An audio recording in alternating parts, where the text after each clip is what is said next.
প্ৰায় আছিল হৰাই থাকতে আমি হয়খান দিবা নলো আমার মাই মরার পাছত এক বছর তো আমি মন্দিরক যাবা নলো তবে পিতাই মরি হৰাইখন দিব দিছিলে ৰাইজে দিছিল দিব নোৱাৰিলে মা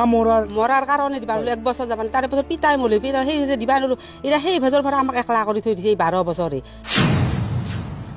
তাৰপিছত আমি সৰকাৰি আঁচনিও একো নাপাওঁ আমাক বহুত বস্তুৰ পৰা একদম বঞ্চিত কৰিছে কায়ো তাকে যাবাও নেদে ঠগি দিবা যাবা নেদে আহিবাও নেদে মানুহ দোকান চকনে ককো যাবা নেদে পোষ্টাৰ মাৰছি দোকানক যাবা নোৱাৰা পোষ্টাৰ মাৰছি আপোনালোকে দোকানলৈ যাব নোৱাৰে বুলি দোকানত পোষ্টাৰ মাৰছি ল'ৰা ছোৱালী কায়ো নামতে স্কুলত বহিলেও তই একলা একলা হে যা সেইগিলা ল'ৰা ছোৱালী সেনেকে কৈ একলা তই একলা কচি ধোৱাকে নবহিবি আমাৰ কাষত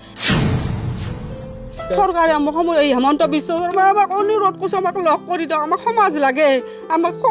সমাজক আমাক বিৰাট অসুবিধা দি আছে আমাক বিৰাট দিগদাৰ দি আছে ছাৰ আমাক হেমন্ত বিশ্ব শৰ্মাক অনুৰোধ কৰিছো ছাৰ আমাক লগ কৰি দিয়ক ছাৰ সৰু ছোৱালীটোৰ বিয়াত আমাৰ দৰাৰ পক্ষৰ মানুহক বোমা মাৰবা নেদলাক গাড়ী আহিবা নেদলাক তাৰে উপৰি ৰাস্তাত বেৰা বান্ধি ট্ৰেন্সফাৰ্মাৰ লাইন কাটি দি আছে সেনেহেন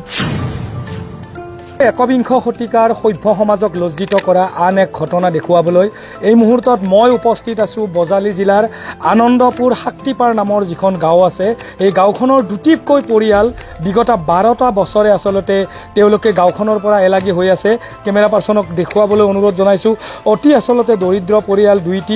দুইটি পৰিয়ালৰ দোষ এটাই আছিল যে তেওঁলোকে মন্দিৰত এখন থাপনা দিব লাগিছিল যিখন থাপনা আচলতে তেওঁলোকে সময়মতে দিব নোৱাৰাৰ সাধাৰণ সেই দোষতে আজি বিগত 12টা বছৰে তেওঁলোকক এলাগি কৰি ৰাখিছে আচলতে ক'বলৈ গ'লে এক কথাত জুই পানীৰে এলাগি কৰি ৰাখিছে এই পৰিয়ালটিক কোনো লোক এই পৰিয়াললৈ আহিব নোৱাৰে এই পৰিয়াল কোনোলৈ যাবলৈ নোৱাৰে তেওঁৰ দোকান পোহাৰলৈ যাব নোৱাৰে কি আচলতে হৈছে এই পৰিয়ালটোৰ পৰা আমি জানিব বিচাৰিম আমি প্ৰথমতে বোৱাৰী এগৰাকী আছে তেওঁৰ সৈতে কি হৈছে বিগত 12টা বছৰে আচলতে এখন আমাৰ হৰাই আছিল হৰাই থাকতে আমি হৰাইখান দিবা নলো আমাৰ মাই মৰাৰ পাছত এক বছৰ তো আমি মন্দিৰক যাবা নলো তবে পিতাই মৰি হৰাইখন দিব দিছিলে ৰাইজে দিছিল দিব নোৱাৰিলে মা মৰাৰ কাৰণে দিবা নলো এক বছৰ যাবা তাৰে পাছত পিতাই মৰি পিতা সেই যে দিবা নলো এটা সেই ভেজৰ ভৰা আমাক একলা কৰি থৈ দিছে এই 12 বছৰে তাৰপিছত আমি চৰকাৰী আঁচনিও একো নাপাওঁ আমাক বহুত বস্তুৰ পৰা একদম বঞ্চিত কৰিছে কায়ো তাকে যাবাও নেদে ঠগি দিবা যাবা নেদে আহিবাও নেদে মানুহ দোকান চকনে ককো যাবা নেদে পোষ্টাৰ মাৰছি দোকানক যাবা নোৱাৰা পোষ্টাৰ মাৰছি আপোনালোকে দোকানলৈ যাব নোৱাৰে বুলি দোকানত পোষ্টাৰ মাৰছি দোকানক আহিবা নোৱাৰা বুলি ল'ৰা ছোৱালী কায়ো নামতে স্কুলত বহিলেও তই একলা একলা হে যা সেইগিলা ল'ৰা ছোৱালী সেনেকে কৈ একলা তই একলা কচি ধোৱাকে নবহিবি আমাৰ কাষত সেনেকে কৈ আৰু ল'ৰা ছোৱালী গেলি নামতেও কায়ো দোকান চকনে আহিবা যাবা নেদে তাৰপিছত মানুহবিলাক আহিলেও তাহাৰ ঘৰ কোনটো নিচিনো বুলি কয় তাৰপিছত আৰু বিৰাট অসুবিধা আমি চৰকাৰী আঁচনিও একো নাপাওঁ কি ক'ব এতিয়া চৰকাৰ যিহেতু আমাক চৰকাৰে এই হেমন্ত বিশ্ব শৰ্মাই আমাক অনুৰোধ কৰিছে আমাক লগ কৰি দিয়ক আমাক সমাজ লাগে সমাজক আমাক বিৰাট অসুবিধা দি আছে আমাক বিৰাট দিগদাৰ দি আছে ছাৰ আমাক হেমন্ত বিশ্ব শৰ্মাক অনুৰোধ কৰিছো ছাৰ আমাক লগ কৰি দিয়ক ছাৰ হয় আচলতে সমাজ অবিহনে মানুহ জীয়াই থাকিব নোৱাৰে যিহেতু সমাজৰ লগত মানুহ জীয়াই থাকে সেয়ে পুনৰ তেওঁলোকে যাতে সমাজৰ লগত চলিব পাৰে তাৰ ব্যৱস্থা কোনোবাই কৰি দিব লাগে মুখ্যমন্ত্ৰীক হাতজোৰ কৰি অনুৰোধ জনাইছে আন এগৰাকী আছে ইয়াৰ কি ক'ব যে কিমান বছৰ ধৰি কি সমস্যা পাইছে হয় আমি আজি 12 বছৰ সমাজৰ পৰা এঘৰীয়া হৈ আছো আমাৰ মা মল্লাক শৰাই এখন আছিল মা মৰাৰ পাছত দেউতাই মৰাৰ কাৰণে শৰাইখন দিব নোৱাৰিলোঁ তাৰ কাৰণে সমাজে আমি শৰাইখন দিং বুলি যাওঁতে সমাজে আমি শৰাইও নালাগে আমি তোহাক লগ নকৰোঁ সেনেকৈ সৰিয়হ দিবা নাযাওঁ ল'ৰা ছোৱালীৰ বিয়াতো কিবা অসুবিধা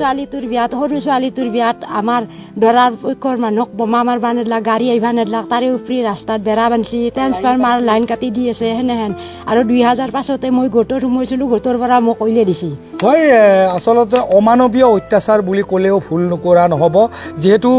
এখন সমাজৰ পৰা এখন সমাজলৈ দৰা আহে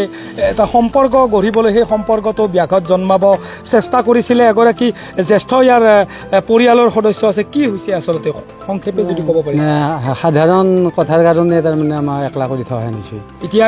কাৰো ঘৰত যাব নোৱাৰে কাৰো ঘৰত এতিয়া যাব নোৱাৰোঁ আমি কাৰোবাই যদি আমাৰ তাকে আহে সেই মানুহকো 500 টকা জৰিমনা কৰে 500 টকা কাকো মাতবা নোৱাৰোঁ আৰু আমাক কাৰো তাকে যাব নোৱাৰোঁ এনেহেনকৈ জৰিমনা কৰিছে বিগত 12টা বছৰে কেনেধৰণৰ বছৰে আমি আৰু এনেহেনকৈ আছোঁ আৰু উপায়টো নাই ইয়াত